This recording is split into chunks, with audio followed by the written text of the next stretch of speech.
school makes students poor. PhD stands for poor, helpless, and desperate.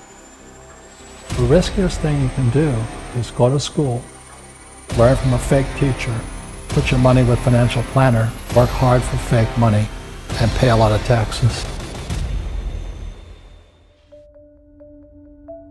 What the Federal Reserve Bank, our banks, and our school system's doing is criminal. It's ripping off my generation, ripping off your generation. You know, this is my book, Fake Here. The reason it's fake money, fake teachers, and fake assets is because it all has to be fake. You have to have fake teachers to understand fake money. Then you have to have fake assets to buy those stocks, bonds, and mutual funds, fake assets. But without fake teachers, fake money, you can't do it. One of the best things I had is I went to military school, then I went to flight school. I had such great teachers, you know. All of them could fly.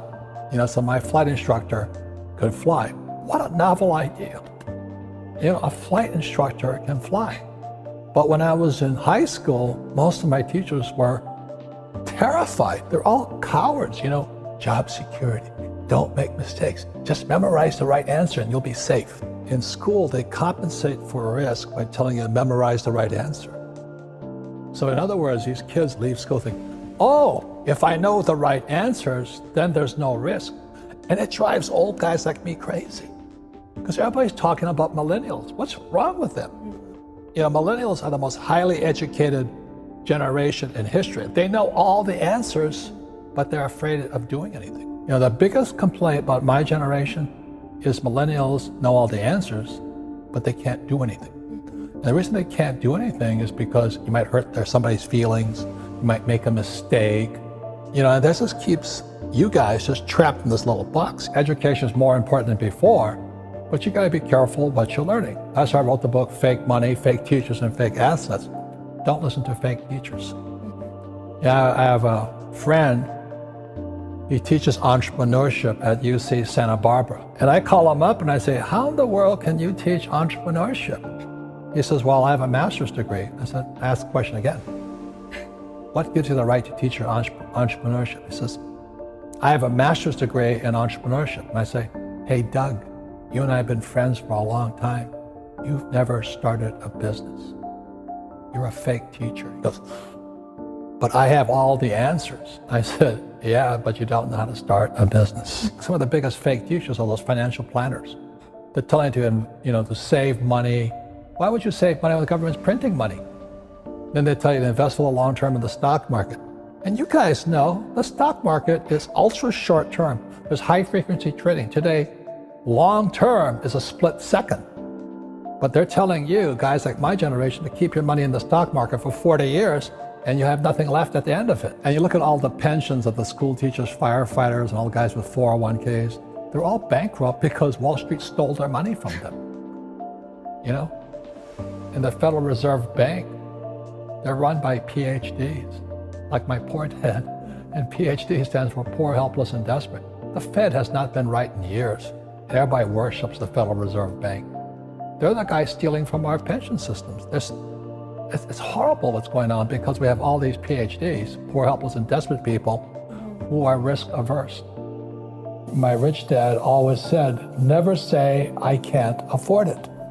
And it was my rich dad and many of my teachers subsequent to that.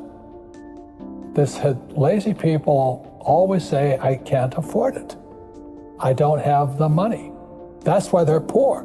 They have a poor mindset. So instead of figuring out how to raise money, it's just really easy to be a loser. And I call them losers. It pisses them off. Because we all have the power, if we wanted to not be poor if we learned how to raise money. My poor dad, my PhD father, he always said to me, he says, you know, I'd be a rich man if I didn't have you kids. And I said, well, you know, Dad, not my fault you had kids, you know what I mean? You know, I just can't afford it because I have kids. And the more he said that, the angrier I got. So when I met my rich dad at age 9, you know, he says, well, that's why your old man's poor, because he's lazy. He thinks his PhD is going to carry him. He says, everybody can say, I don't have money, I can't afford it. He says, that's why he's poor. He's lazy. over my lifetime, most of the projects I've started, I've never had any money. I like not having money because it forces me to think. I get creative. I have to educate myself. I have to talk to rich guys. Hey, how'd you do this? How'd you do that? How'd you do that? And what has happened to me, I mean, I just turned 72. I've never needed money. Because if I need money, I figure out how to raise it. It's easy to say I can't afford it. All the poor people say I can't afford it. All the poor people say, well, it's tax the rich. All the poor people are saying, well, give me a free education, free food, free schooling, free manicures, free pedicures. There's laziness, my opinion. Only lazy people use their own money. And that's what really pissed off a lot of people out there. You calling me lazy? I said, yes, I am. Because you're the same type of person who will say, I can't afford it. I can't do that. That's the problem. It's up here. Most of my family say, well, I can't afford it. My father taught me to say that. My mother taught me to say that. My rich dad would never say that. The number one way to raise income is sales. Do they teach you sales in school?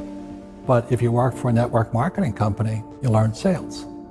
So that's why President Trump, I know people hate Trump, some people hate me too, but President Trump and I are the only people that recommend network marketing. Because in network marketing, you have to go through your fear and you have to learn how to sell. So the reason I'm an entrepreneur is I know how to make money, I know how to acquire assets, I know how to use debt to acquire assets. That's real financial education, not the garbage you're teaching in school. Let me say it one more time. If you're going to be an employee or a doctor or a lawyer, then traditional education is really important. But you're going to be an entrepreneur, you don't need to.